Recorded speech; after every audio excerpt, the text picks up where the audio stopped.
Hello students, मैं महक तिवारी। आज आपके में मैंने देखा था कि बहुत बच्चे पूछ रहे थे कि क्लास 11 का अकाउंटेंसी कैसे स्टार्ट करना है। बहुत सारे बच्चों के मन में क्वेरीज हैं उसको लेकर। मैं उन सारे जो क्वेरीज हैं, आपके जो प्रॉब्लम्स हैं, उन सबका सॉल्यूशन आज लेकर इस वीडियो में पूरा मैं क्लास 11 का अकाउंटेंसी का रोड मैप बताने के लिए आई हूँ। सबसे पहले जो है बच्चों लोग को कंफ्यूजन होती है कि अकाउंटेंसी में सबसे ज़्यादा न्यूमेरिकल्स हम लोग फोकस करें या थ्योरी पर फोकस करें। फिर सीनियर्स भी बहुत होते हैं जो बच्चों को डरा देते हैं कि नहीं, अकाउंटेंसी बहुत हार्ड सब्जेक्ट है, आप जितना भी प्रैक्टिस कर लो नहीं अच्छे मार्क्स आते हैं। कहीं ना कहीं बच्चों को डर रहता है, जिनके मैथ्स उतने अच्छे नहीं हैं उनको डर रहता है कि अकाउंटेंसी कैसे करेंगे, तो और कौन कौन से बुक्स हम यूज़ करें जिससे अच्छा मार्क्स आ जाए, कितना प्रैक्टिस करें, कितना टाइम दें, ये सारी जो बातें मैं आपको बताऊंगी।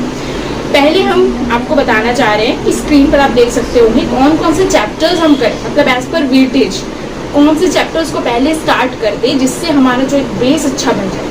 तो सबसे पहले आप देख सकते होंगे जर्नल एंट्रीज।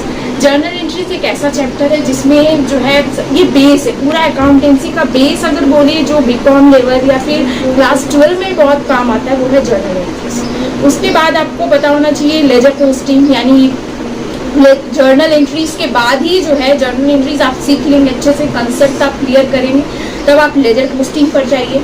लेजर पोस्टिंग सीख लेने के बाद आपको ट्रायल बैलेंस बनाना है। देख सकते होंगे आप कि ट्रायल बैलेंस मैंने लिखा है स्क्रीन पर, ट्रायल बैलेंस आप बना सकते हैं। फिर उसके बाद आता है कैश बुक।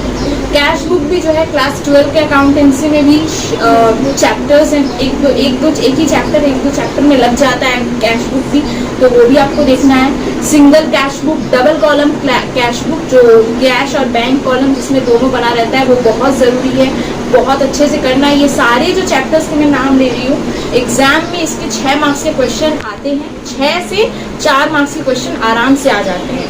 फिर आपका स्पेशल पर्पस सब्सिडियरी बुक्स है, इसमें सेल्स बुक, परचेज बुक, ये सब आप देख सकते हैं, तो वो भी बहुत इंपॉर्टेंट है, वो भी करना है। इन सब चैप्टर्स को आपको सीरियल वाइज करना है, मैं इसलिए लिखी हूँ ऐसे नंबर देकर। फिर आपको फाइनेंशियल स्टेटमेंट्स पे फोकस करना है। ये एक ऐसा चैप्टर है जिसमें बच्चे एडजस्टमेंट्स को लेकर बहुत कंफ्यूज हो जाते हैं, और आपको कंफ्यूज नहीं होना है, बिकॉज ये कौन सा ट्रेडिंग में आएगा, कौन सा प्रॉफिट एंड लॉस में आएगा, कौन बैलेंस शीट पे कौन सा एडजस्टमेंट आएगा, ये सब आपको पता होना चाहिए। यहीं पर है, ये एक ऐसा चैप्टर है जो आपका कंसेप्ट को पूरा क्लियर कर सकता है, पूरा क्लास 11 के कॉन्सेप्ट। फिर कुछ और जो इससे अलग चैप्टर्स हैं वो भी थोड़े इंपॉर्टेंट हैं, उसको आप इनके बाद कर सकते हो।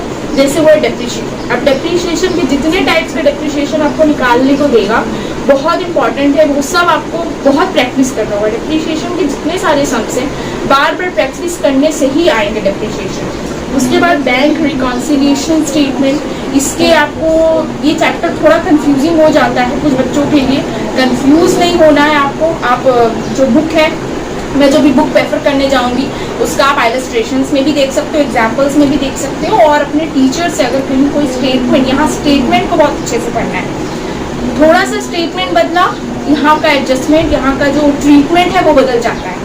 फिर हम आते हैं रेक्टिफिकेशन ऑफ एरर्स, सिंपल, वो भी इसी के जैसे BRS की जैसे ये बैंक रिकॉन्सिलिएशन स्टेटमेंट, तो इसको भी रेक्टिफिकेशन ऑफ एरर्स को भी सेम वे से आपको ट्रीट करना है। फिर अकाउंटिंग इक्वेशंस, ये बहुत इजी चैप्टर्स हैं, ये सारे 3 मार्क्स या 4 मार्क्स में आ जाते हैं। इनका अगर एक बार आप प्रैक्टिस ज़्यादा बार कर ली है और आपको लैंग्वेज पकड़ में आने लगा तो आप आराम से 3-4 मार्क्स जो पेपर में आएंगे वो स्कोर कर लेंगे। उसके बाद आता है अकाउंटिंग फॉर GST, जस्ट एक क्वेश्चन आता है इसका पूरे पेपर में, आपको थोड़े कुछ क्वेश्चंस, थोड़े कुछ एग्जांपल्स अगर आपने कर लिए, बस आपका ये चैप्टर ही कंप्लीट हो जाएगा। अब बहुत बच्चों का क्वेरीज रहता है, दीदी हम लोग थ्योरी पोर्शन कितना पढ़े अकाउंट्स में, सबसे पहले थ्योरी पढ़े कि हम लोग न्यूमेरिकल्स पढ़े। मेरा सजेशन रहेगा, अभी आपका जो है स्टार्ट होने वाला है सेशन, अभी आपको फोकस करना चाहिए फुल्ली न्यूमेरिकल्स पर। थ्योरी जब आपके एग्जाम्स आ रहे हैं उसके 1 मंथ पहले थ्योरी पढ़ के ख़त्म कर लो, जैसे प्रिंसिपल्स हैं, कुछ 1-2 चैप्टर्स हैं, 3-4 ऐसे चैप्टर्स हैं जो थ्योरी बेस्ड है, उसको आप लर्न करने 1 महीना पहले बैठो तो ज़्यादा अच्छा रहेगा। क्योंकि अभी आप सेशन के स्टार्ट में आप लर्न करने लगोगे तो लास्ट में जाके भूल ही जाओगे, न्यूमेरिकल्स भी प्रैक्टिस नहीं होगा। तो उससे अच्छा है न्यूमेरिकल्स अभी से शुरू कर दो, न्यूमेरिकल्स जितना होगा उतना अच्छा आपका पकड़ बन जाएगा, फिर आपको जर्नल एंट्रीज में डर नहीं लगेगा, कैश बुक में डर नहीं लगेगा, डेप्रिसिएशन में डर नहीं लगेगा।